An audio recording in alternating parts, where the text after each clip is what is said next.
Don Shanahan of Too Many Hmm. Things to Mention. We're going to say every Too many. movie has a lesson. 25 years later, Cinephile Hissy Fit podcast, and dear friend and colleague, of course. Welcome back to the Kicking the Seat podcast on a solo episode. You're not part of a panel. It's We all are right. here to talk about your favorite movie. This is my number one. Yeah, Uh, it's high. It's yeah, nothing's higher on the list. And, and you've heard me talk on your show about like the difference between favorite and best, or at least I attempt to preach on that pulpit of favorite versus best. And this is the Venn diagram center where the favorite to me is the best. Like, this is a legit. This is one of the very few movies that makes that center of the Venn. So. hmm so, I mean, we're talking about Casablanca.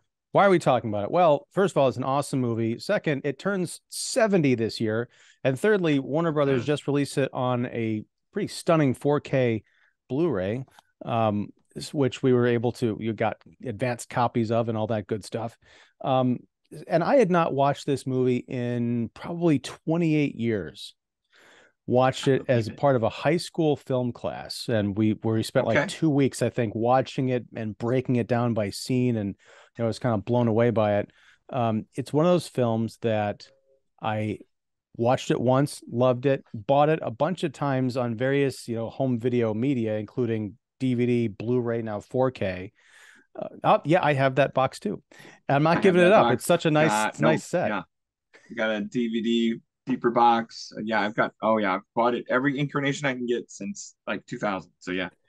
But I haven't watched it, in almost Mm. 30 years. It's one of those things where I know I'm going to revisit it someday. So I want to have the best version handy.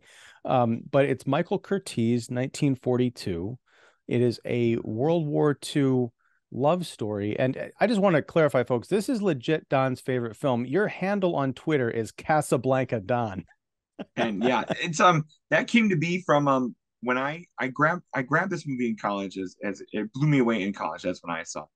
And that was right when like emails were starting. Like my very first email address, which I still have to this day, is casablancadon@yahoo.com. It's where my fantasy football gets run through. Everything else is, of course, gravitated other places to Gmail and other ways like that. But that's the old 25-year-old holdout from 1998 that still holds me. And yeah, and whenever I started, every movie has less was always too long for Twitter and all the other handles and places where I'm like, what would I put instead? I'm like, well, just go back to what you always do, which is Casablanca Don. So, hmm Now, okay, I want to we're gonna talk about the movie, of course, and we're gonna spoil it for people who haven't seen it, catch up after 7 decades.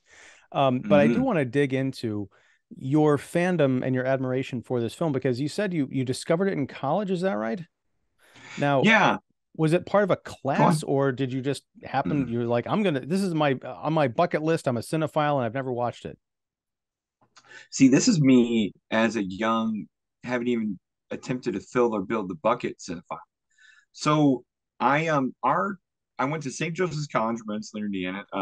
Go Pumas! Even though the school's been closed for 7 years, I'm an alumni, a man with no home anymore, alumni wise.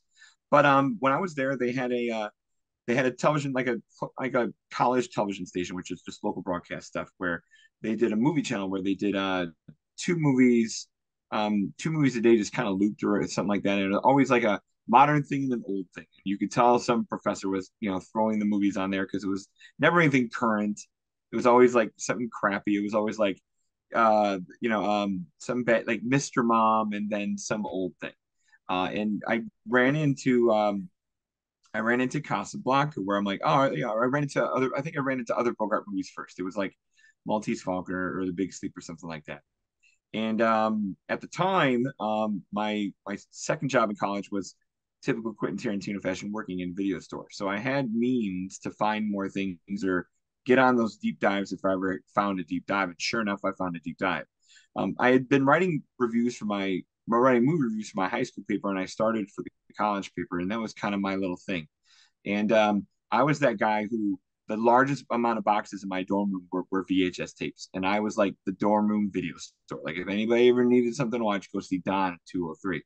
So and I would have these so my little underbed drawers of the bunk bed were always movies instead of clothes and things, or I had like the little swinging door cabinets that held your VHSs with Oh shelves yeah. in the doors and shelves in the back. You know, the solder wood from Walmart. It was a horrible particle board, and they would never survive a move. But I was the movie guy. I had like easily like at the time like I, you know 100 200 films, and for a college kid that's a ton of movies. And VHSs are not kind for space, so it just took up space. Right. But Yeah. people knew to come see Don for the movies. And so, and working in a video store did not help because I would get the previous view movies and all that stuff. So my stock was filled greatly. But I had probably watched Maltese Falcon or The Big Sleep, and I'm like, who's this Humphrey Bogart guy? I got to learn some more. And I would ask around, like a couple of college professors or people I knew or people who I thought were running the TV show. They're like, oh, you got to see this one Casablanca. That's the one. And I went to the video store, found it, watched it, and was just captivated. Where I'm like, man, this has everything. This has romance, it has intrigue, it has good acting, it has that actor that I really was digging on, that Humphrey Bogart guy, and it just all tied in and was amazing. But the song caught me, the music caught me, and just it was just the sparks of sparks. Where I mean, I probably started falling in love with movies in high school. Like, I did it to get over a girl. That was kind of that summer of '96 with like Twister and things like that. But I've been building little bits since then where my classic repertoire was not strong at all. So college and working in that video store was a place to do that. So once I ran into this one, I had always been a fan of like that time period, the '40s, the music and whatnot, where it just hit everything for me. And every chance I got, uh, to a bunch of gruff college guys and football players that I lived with, I'm like, hey, if you guys ever need a movie that would be really good or just kind of turn your head or give you something different, watch this one. And they're like, nah, not that. It's black and white, no way. And everybody who I've ever suggested the movie to has loved it. And me just trying to learn more about it ever since, doing some of the behind the scenes stuff, being able to watch like Turner Classic Movies on television where they have enough features, have enough things about that sort of thing. I was a gravel road dairy farm kid where I never had cable until I went to college.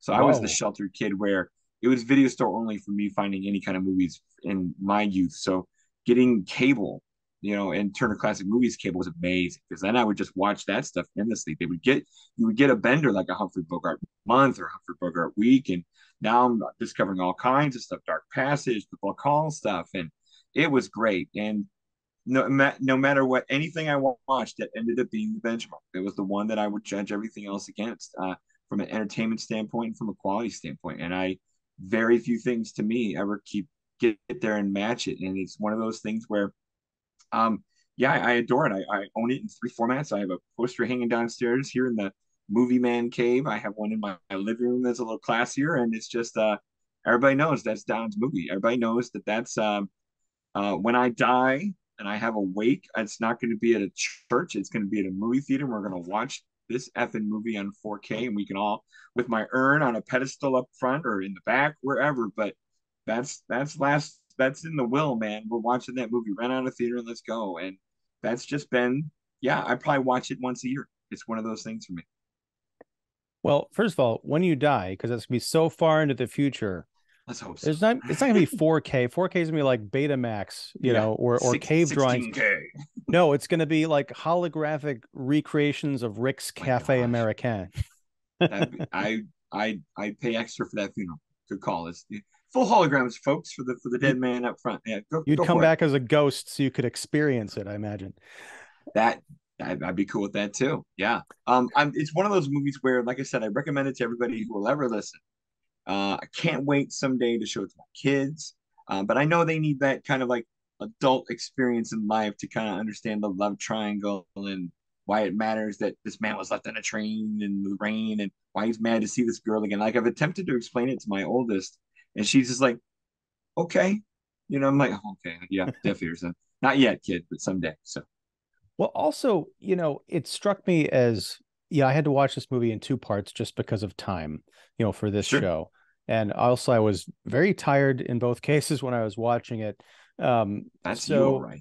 yeah, I know it's terrible, but something that I took a bunch of notes because what I hadn't remembered because I hadn't seen it in almost 3 decades, was Mm-hmm. how it just and I guess it's a staple of movies from a long time ago where they were made for adults. They throw you right into this situation, and there's not much Yeah. in the way of hand holding. It's like it's World War II. This takes place in a town in Morocco, which is a Hmm. kind of a safe haven passageway to get to another location to get to America because they're trying to escape the Nazis who have not quite taken over the French occupied territory, but they're on the verge. There's all this political intrigue going on, and you pick it up as you go along. But yeah, you really have to. Hmm. I love that you have to pay attention. It's also a sweeping love story Oh and a yeah. grand comedy and one of the most heart-wrenching dramas you'll ever see. I mean, this movie really does have it all, and I can't quite categorize it because they're Same. like You Bogart, know, right? I just want to say this one thing about Humphrey Bogart. There is he's say more than such one thing. like Go ahead. okay, he's such the classical portrait of masculinity, but in the best Hmm. possible way. I mean, he's a tough son of a bitch. He's got these walls up around him because he'd had his heart broken. But there's a Hmm. scene later in the film where he reluctantly agrees to help this girl whose husband is losing all of their money to get out of the country at the gambling table because he's hoping to Yeah. win more, and he's kind of spiraling out of control. When this girl is talking about their relationship and lost love and stuff, you see him like almost crack. He's got like this stone look. He's almost looking right at the camera, and you can see like these little like mouth twitches. Hmm. You're like, oh God, the dam is about to burst. But he keeps it together and he goes and does a noble thing, which, he evolves during this film from, Oh yeah. he says, I don't, I stick my neck out for nobody to, Oh yeah. risking his Doesn't life have a drink with being his sent to a customers. camp. Yeah. Yeah. Doesn't have a drink with his customers. Cool as a cucumber. Doesn't want to hear those old songs from old memories back in the day. Like super curmudgeon. Um, and then yeah, to see him melt and find his nobility again, and the movie doesn't spoon feed it to you either, where like there's no backstory to it. Like the backstory is the flashback to Paris, but for all we know, he has an even deeper past than that. Like, and even Renault, Claude Rains likes to, I like to think you killed a man, like tries to guess his American history, and you get you get the idea that maybe he's from New York because of the joke he makes about I don't recommend invading New York, or some sections of New York.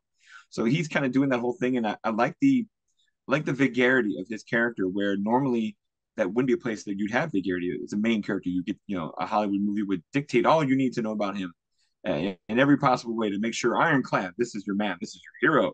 And this movie shades that so much here and there with his growth, but with the slippery slope of could he cave or could this go the other way?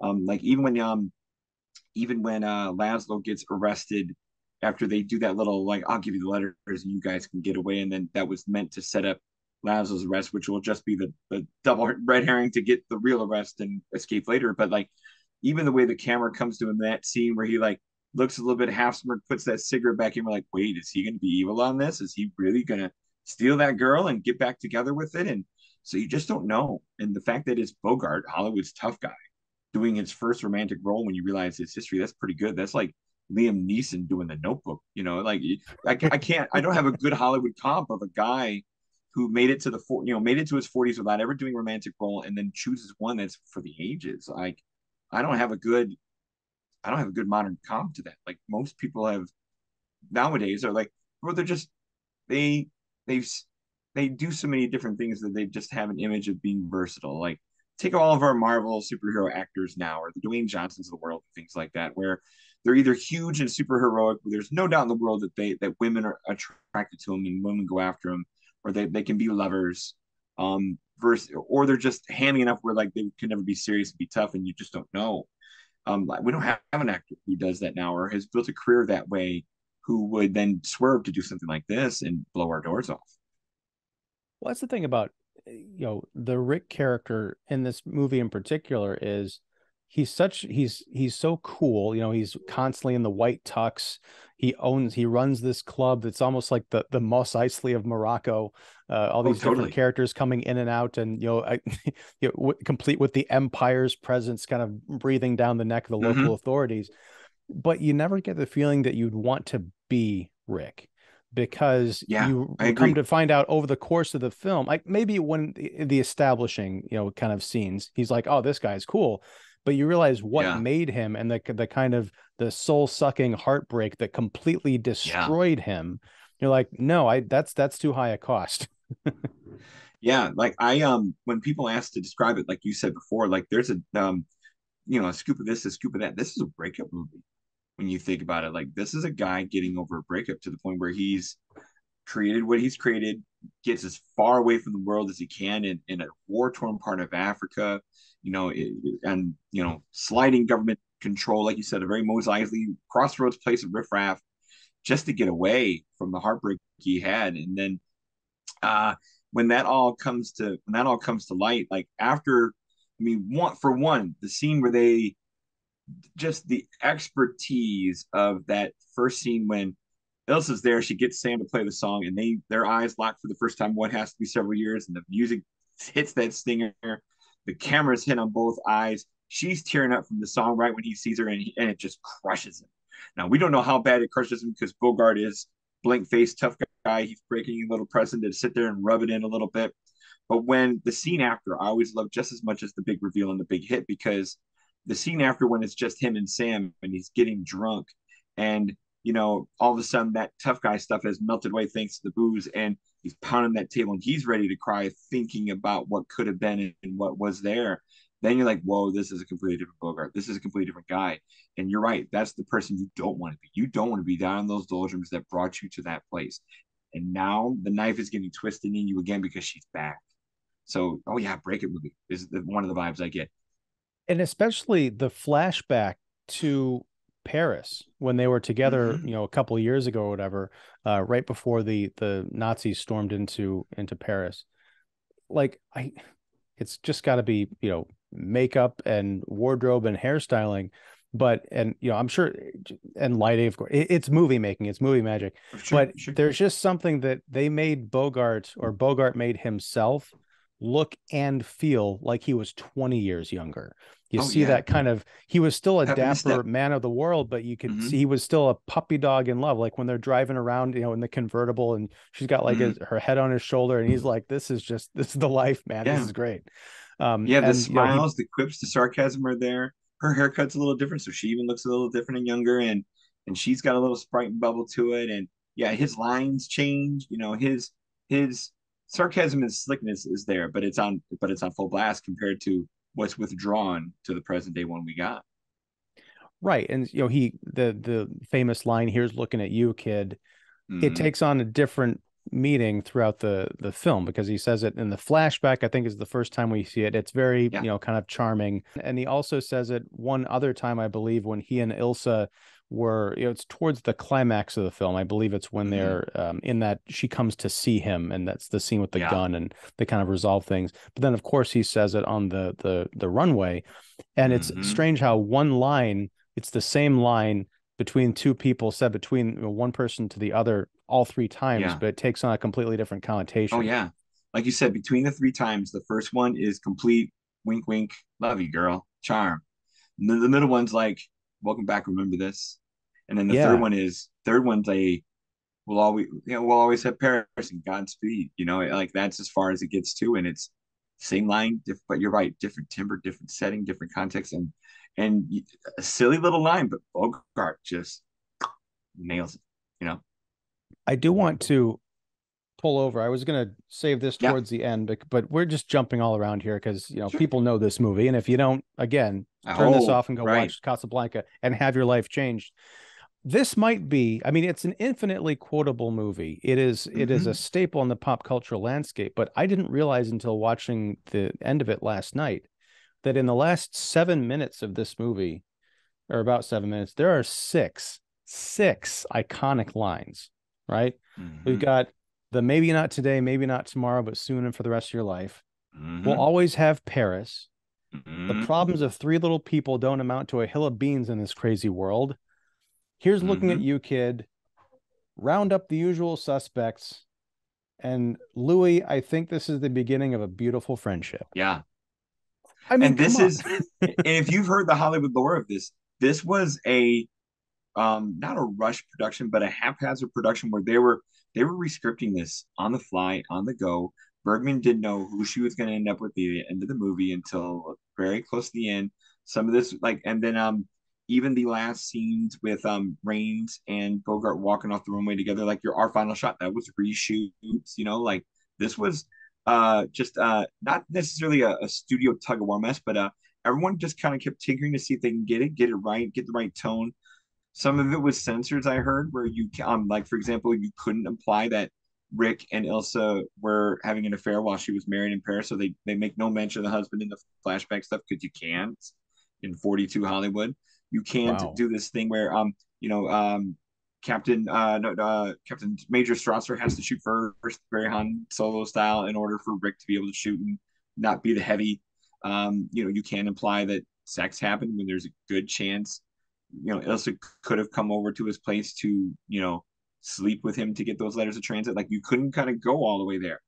So lines were changed in lots of places to just kind of smooth some censors, but also like how do you make one person not be evil or bad, or how do you keep the mystery between them? Because as a love triangle movie, cliche would say one of these guys is the clear and obvious choice, and one of them is our hard luck guy that needs to go, or the more villainous, caddish guy that needs to go. Neither one of those are happening here whatsoever, cliche wise, where all of that is kept polished very well as well to stay positive, where it really could go either way, and the girl would be in a good place either way. So Yeah, I mean and yeah, I'm tired of that love, particularly love triangle cliche. I mean, it's been done to death in movies, and you see something like Casablanca, and you realize how much richer and involving it is when you have to make those hard choices, because it puts you in that yeah, situation of like, oh, or this you is have not honest relationships, that aren't built on bad characteristics. Like, so if you're with somebody who has bad characteristics, you probably shouldn't be with them, and you maybe have a decision to make with other people. And yeah, it just seems more real than obvious number one and obvious number two. right. And I love that Ilsa calls Rick out on the fact that he's changed and he's not the same person. And of course, he's not the Mm-hmm. same person because of kind of what she did to him, but she did to him for greater purposes, and it's all Right. very complicated. And it's she kind of pities him, I think, at a certain point, but she also still loves him. And when they have to say goodbye at the end, there's no like big grand goodbye kiss, mostly because her husband is Mm-hmm. standing right there. And Right. I also wonder about that too, the detail about how Laszlo was suspected dead when she was having that. So it wasn't really an affair. It's like going back to that Yeah. Friends thing. We were on a break. Yeah. Right. Right. Right. No. And even like you see even Laszlo's character, another Hollywood cliche would make him a cuckolded, just a guy who feels like he's on the outside, marginalized and this and that, and he's not. Like he understands, he gets the assignment and understands the score. Where I like that little pull aside that Rick has with him at the end of the movie in the airport, where he's like, "Hey, just so she came over last night and she tried to do this and she tried to do that. And I let her think so, but I was never going to." And he didn't have some "how dare you," jilted ex-man thing. He was like, "Nope, I get it, I understand," and just man to man understands their relationship. And I think that it's built by the earlier scenes they share together, where even Bogart's not trying to intentionally, steal his girl and piss in those Cheerios, or try to have some lame competition of, "Oh, okay, Victor Laszlo, freedom fighter, religious or revolutionary man. Like, look at me, I have this bar." Like there's no pissing contest and dick measuring between those two. It's just man of mutual respect and morals, shared with another man of mutual respect and morals. And I dig that, because that's like we said, a more realistic relationship between not necessarily rival men, but just two, well-adjusted and stable men. Right. And it helps that they both have big things going on in their lives besides, this relationship, this girl, because Mm-hmm. Rick, very much he's into, running Rick's Cafe Americain, and Laszlo is very much about like becoming a freedom fighter and, dodging the Right. Nazis all over the globe. Uh, so, and that's the other thing I think the Laszlo character, you know, Rick could have not been in this movie at all, or could have just been a side character. Like, yeah, we're trying to get to America and we're stopping through this port on our way there. Laszlo's a badass. I mean, he's such a cool character, Yeah, and he's outwitting the Nazis and trying to stay one step ahead of the French captain Renault, who he doesn't know if he can trust, and he probably shouldn't for very good reason. Renault is, he's an opportunist. He sticks his neck out for nobody, just like Rick, and he's right. constantly trying to play the battle of, yes, he's French and he believes in his people and his country, but he also understands that the the lions are at the door. There's that classic scene of Laszlo leading, the Nazis come in to the bar and they start singing one of their songs, and then Laszlo leads the chorus and the French anthem, and the one girl is crying and Oh everything. yeah, It's just and it's that's such a great thing, especially yeah. because the Nazis, instead, because they realize, I think, the position they're in. They're not fully in charge. They're in the Hmm. going to be in charge position. So they realize when they've lost. They probably took Yeah. note of a bunch of people who are in that place for future reference, but Oh they're not yeah. dumb. I think that's the other amazing thing about this movie when you take a step back and look outside of it is it was made during an uncertain war. Like this was Yeah, made in 41 going on 42 where America just had Pearl Harbor. We didn't know how much of a player we were going to be, yet here we are taking American characters thrust into a place of decision and in a place of participation into this war, even as a bar owner in Morocco. But the fighting spirit displayed in that scene of French versus German, where it obviously we're still painting Germans to be evil villains, and they're deserved to be even in a Hollywood movie, but just like you're having this heroic moment and you're wishing for this heroic moment to occur between Laszlo's arc in this movie in a war that is still ongoing. It won't be done for 3 more years after this movie, and that the same thing where I take a step back where I go like, well, who would be the Bogart of now to I guess an actor transcending and doing something like that. I can't. I trying to think of another wartime movie made during the war without knowing the ending of it that had this much, spirit, hope, optimism, but also righteousness to attempt to speak on the war's behalf and in the position's behalf. And I don't know one. Like I'm trying to think of like a Vietnam era movie that was made well during Vietnam while it wasn't finished yet or while the war was still ongoing, but still had a lot to say.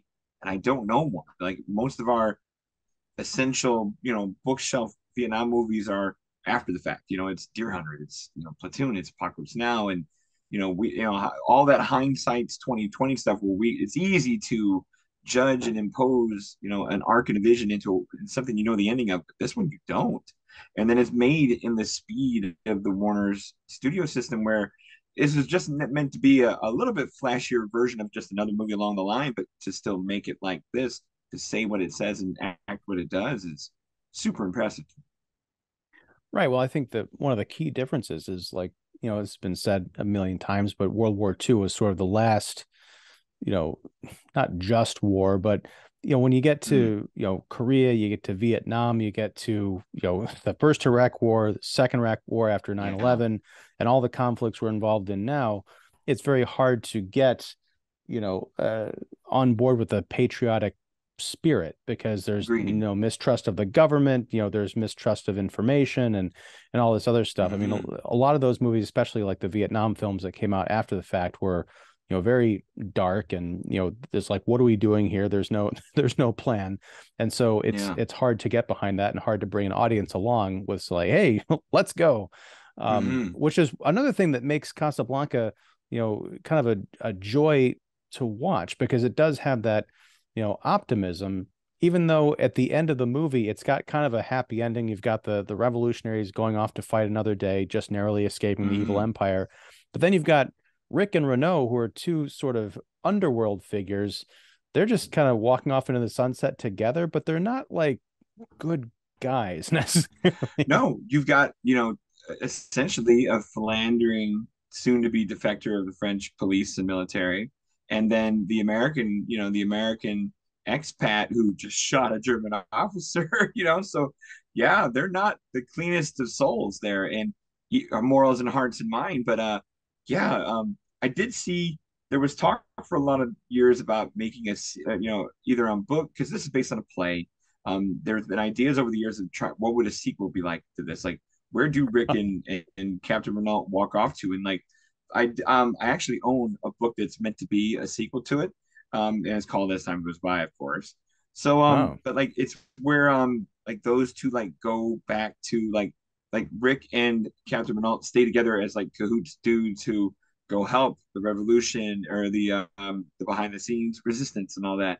And I get tangled up in the war, hope that Lazo was okay, and like, but they I don't know if there's not I haven't really read it because it seems really cheesy, but like, but yeah, like they do go off on some kind of expat adventure, but like I'm very glad that they've never attempted that cinematically because it this is perfect. Just let the two guys of with shades of gray walk off into a fog of gray.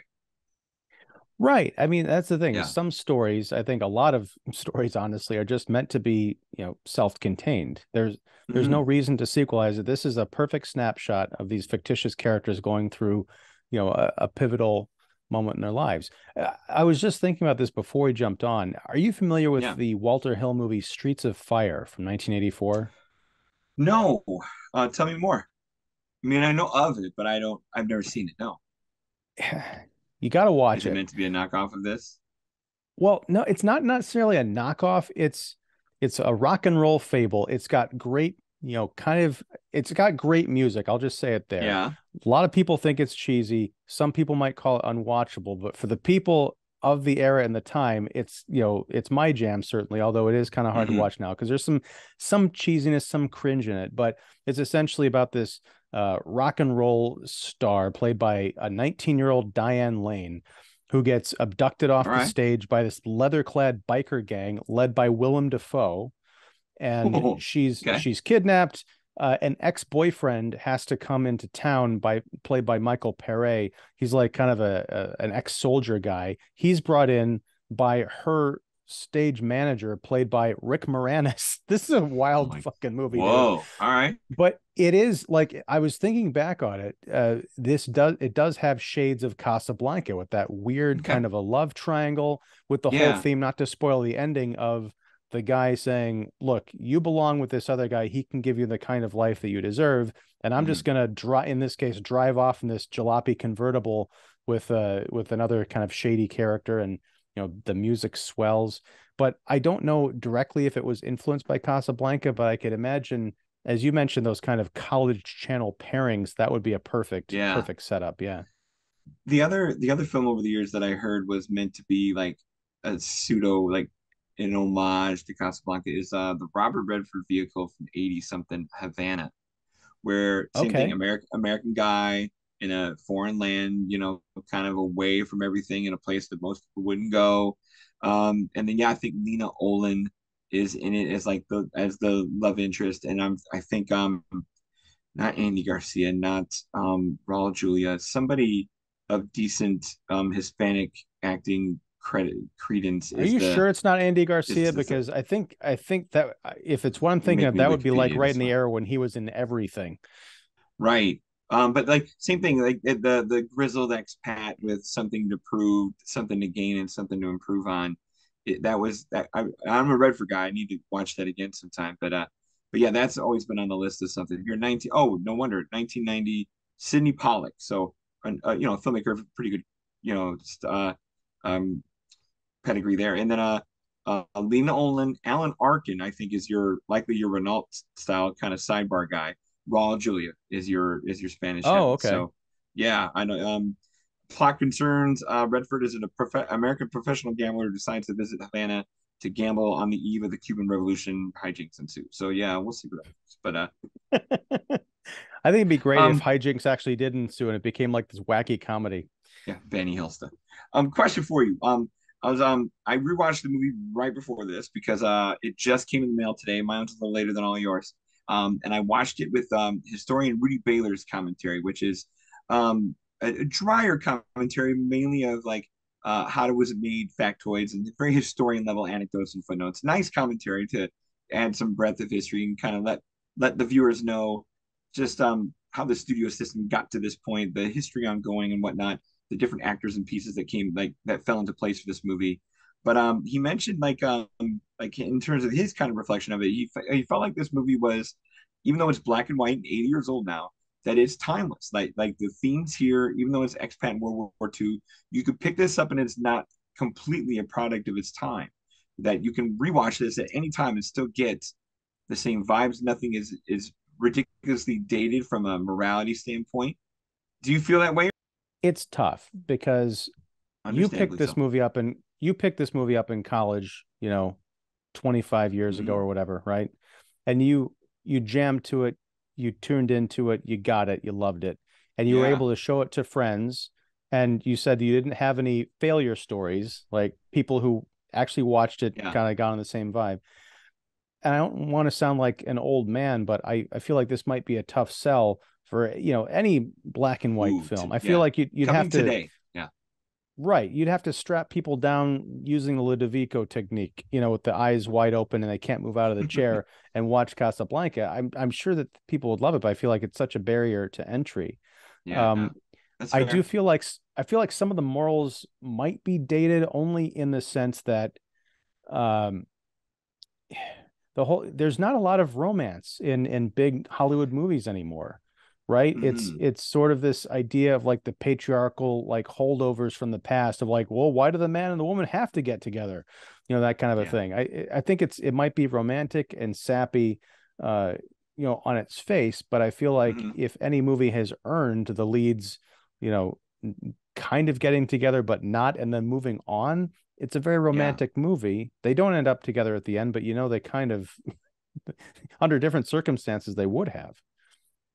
Yeah. I think like if you were to remake this today with PG-13, R rating vibes, or what can give it more sizzle, you would have more violence, between the military stuff or the espionage kinds of things. Like, I mean, we see shootings in the street in this movie and all that, but in 1940s Hollywood fashion, like I got a crick in my back and I fall down, like no bloodless and all that. But like this would get more violent for sure. It would probably get more torrid as well in the romance department, where this would be more of a hot and heavy thing, whether it was the prepared section or even like I'm suggesting with the, I'm gonna get these letters of transit even if I sleep with you kind of thing, where I think that would be they would try to wring that for all its saucy worth, but you would lose the, like you said, the good vibes of just the prudence of it and the honesty of it. I think goes away when you try to sizzle it up. So I'm glad no one's tried to remake this. I mean, you can't. It's such a product of its time. It's kind of like it's Hmm. on the level of Jaws. Yeah. Now, I think it's Steven Spielberg has said like legally no one is gonna remake Jaws, and I think the same thing with Back to the Future or something like that. Zemeckis has said Hmm. something that for whatever reason those are untouchable. I feel like Casablanca is I do untouchable too. because there's no way you can top it. I mean, Michael No. Curtiz, it's weird. I didn't put together that he had directed this because it's only within the last like Yeah. 5 or 6 years I've started watching Michael Curtiz movies really. And he's one of those kind of like the Coen brothers. You can't pin down the No. movies he's He's made. done everything. Yeah. He's did Casablanca, King Hmm. Creole, the Elvis movie. Oh my God. Hmm. White Christmas, which I saw for the first time a Yeah. few years ago. I've never seen the Errol Flynn Robin Hood that he directed. That's a blind Oh, spot it's for so me. good. It's Everyone because says that.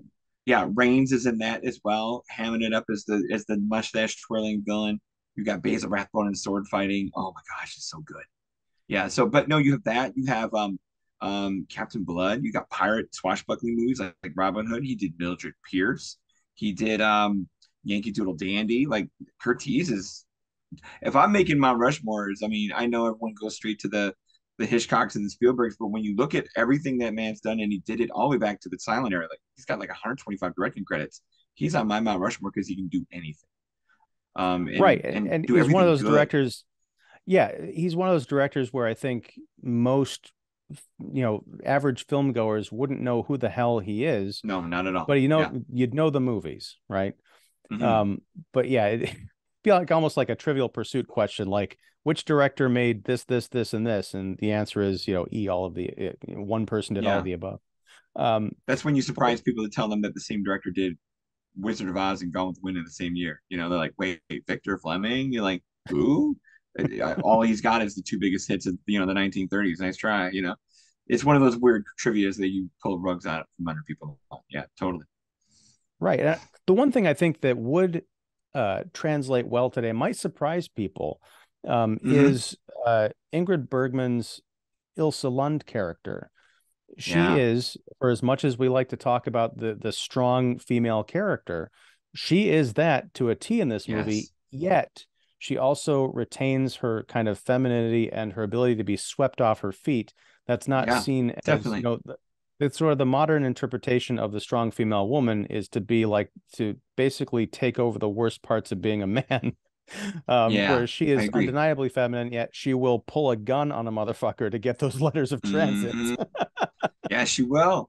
And that's like again, like and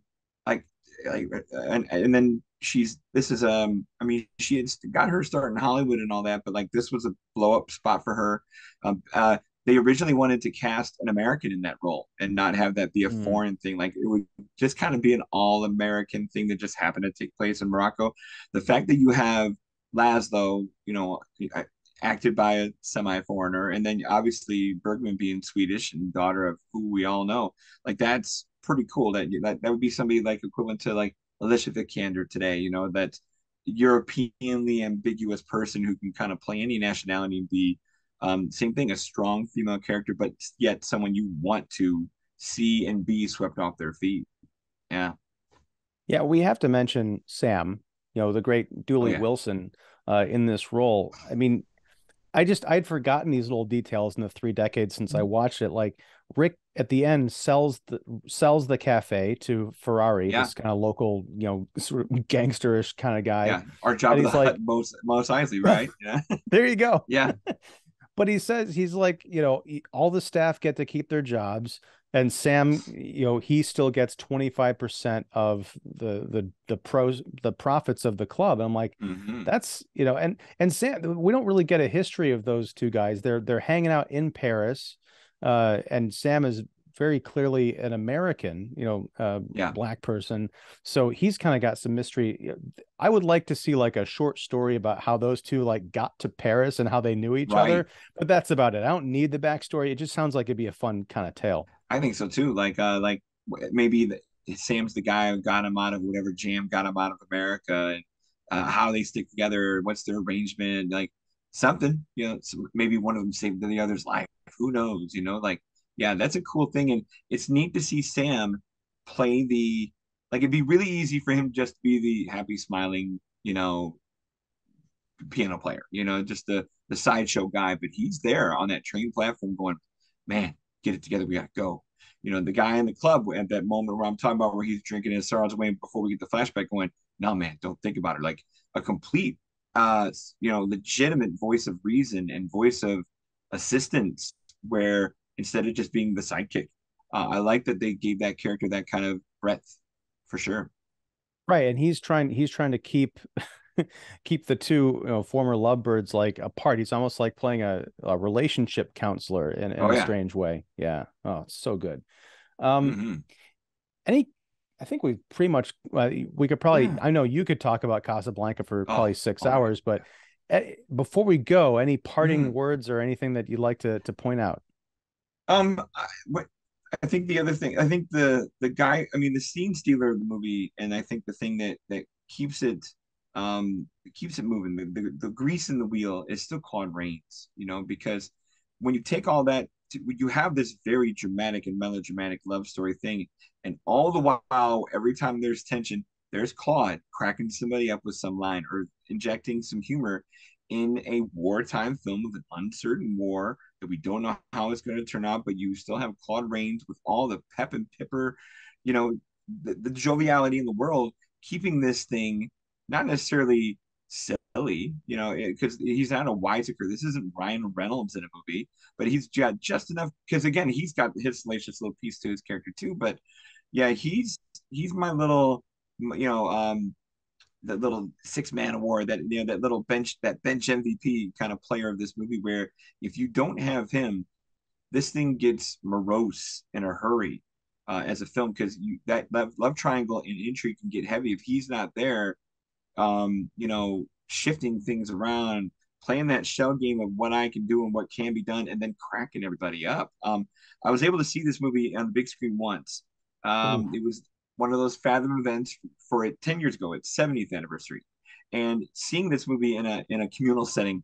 I forgot because watching it on the couch at home, you're cracking up yourself. You don't know how it's going to play in a crowd, but Reigns just broke the audience all the time. Like you just laugh your ass off of the stuff he does. Like the gambling. I can't believe there's gambling here. You're winning, sir. Like all those little ribs and things he does just keeps the movie moving. And yeah, the movie's so tight. It's what 107 minutes. It's just 102. What a just compact, perfect little piece of constructed stuff, all made by the best and best of its time. Yeah, and thank you for pointing out. I misspoke at the beginning of this. I said it was 70. It's 80 years old, which is even more incredible. And the Yeah, movie looks great. I mean, that's the I don't know if I assume yeah, it's that the 4K is 4K. sharp. Right, but the Mm-hmm. thing that I didn't really pick up on back in high school, because I was probably watching it on a Yeah. VHS on a TV or a projector or something. There, I think it's in Ilsa's introductory scene. You see her wearing some like jewelry or pearls or something, but there's like Mm-hmm. the black and white, and you see like the Mm-hmm. white of her, her eyes and her features, but then you see the Yeah. glint off of her jewelry, like, oh no, that's That brooch. white. It's yeah, I mean, Uh-huh. it's the artist in me. I'm looking for like different values and stuff. I'm always fascinated by Definitely. contrast. And so I think that if there's probably going to be another Fathom events or something like that, maybe it's They past. I had don't some know. they had some this summer for its 80th. I missed it. Damn it. I I couldn't make missed it it too. there. But maybe 85. I mean, it's one of those movies where it does not get old and it will always be there. The other thing I recommend for people who get this movie at home in whatever shape it has been, the special features on the 4K are decent. Like obviously the big boxes you and I both own have everything. But the best thing on this disc that I recommend to people is listen to Roger Ebert's commentary. Rudy Baylor's is fine, like I said, as a historical notes of this and that. But Ebert's there. Hey, you got to check this out. Hey, look at the way they do this. Hey, look at the way they do that. Oh my gosh, how about the feeling of that? Ebert's commentary is like listening to a child watching, magic happen. And In from the that best way, guy, yes. it's special. Yeah, his commentary is just arguably the best commentary I've ever heard because it's still technical. It's still student of the game, so to speak, but it's still I'm just I can't talk during this part. Like he'll shut up and let the movie go at the same time as giving you nuggets about how unique and brilliant and cool it is. So it's really cool. This like that's like it's like having a beer with Roger Ebert into a really cool movie. And not too many commentaries do that. So many of them are so clinical, or they're just yuck fests, which are fun too. Like I know like Ocean's 11 has one with Andy Garcia, Brad Pitt, Matt Damon, and they just fuck around all movie, which is a great commentary track on Ocean's 11. But like Roger, you get both. Like you get how much you feel the love of the movie that he has for the movie, and all the great knowledge that he has with it. So yeah, watch that if you do anything. Like watch the movie straight up first, but then let Roger take you on a ride when you're done. Oh yeah, I think it was on Citizen Kane. There's an Ebert commentary that Yeah, I I gotta love. do Yeah, that he. one soon. Yeah. Oh yeah, but yeah, Don, I'm glad we got to talk about your favorite movie. And I think Mm-hmm. anyone out there who has not taken our advice and watched this entire episode and has never seen Casablanca, fix that right now. Watch the film. If you're skeptical because it's old, it's in black and white, just open yourself up to it. And you don't even have to, your arms will be uncrossed within the first like minute because it is Oh yeah. so immersive. It's such a political drama, excitement, romantic, funny piece that I Mm-hmm. think it kind of puts a lie to that idea that old movies are just stodgy and everybody kind of talks funny and it's Right. just like watching a play. For something that's based on a play, this is a very cinematic Yeah, piece. living and So breathing, like all of it. We've said it, like just like the background of Rick's, like on a play that would be three people with three tables, like a restaurant scene on a sitcom. But this thing, the hustle and bustle of all of the movie, the streets, the casino, just yeah, you're immersed. It's amazing. Mm. yeah, Yep, like I I said, also 6 hours love. all night. Mm. Well, my one last detail. There's a bit where they're in Mm. the street market, and Ilsa is shopping for looking at fine linens and Mm-hmm. undergarments. at a stand called Le Roi de Lingerie, which translates to the King of Lingerie. I just Yeah. it's just such a sleazy name, but in French, everything is classier. But Oh yeah. anyhow, Don, thanks again. I'm going to link to all your stuff down below in the description. But yeah, it's been a blast, and I look forward to talking about more movies with you in Sure. the very That near too. future. So thanks, dude. You betcha. Take care. All right, you too, man. Bye. Here, wait, no, I can't end it like that. What Don, are you talking about? here's looking at you, kid. Oh, we'll always have Chicago. Yeah. That's the one.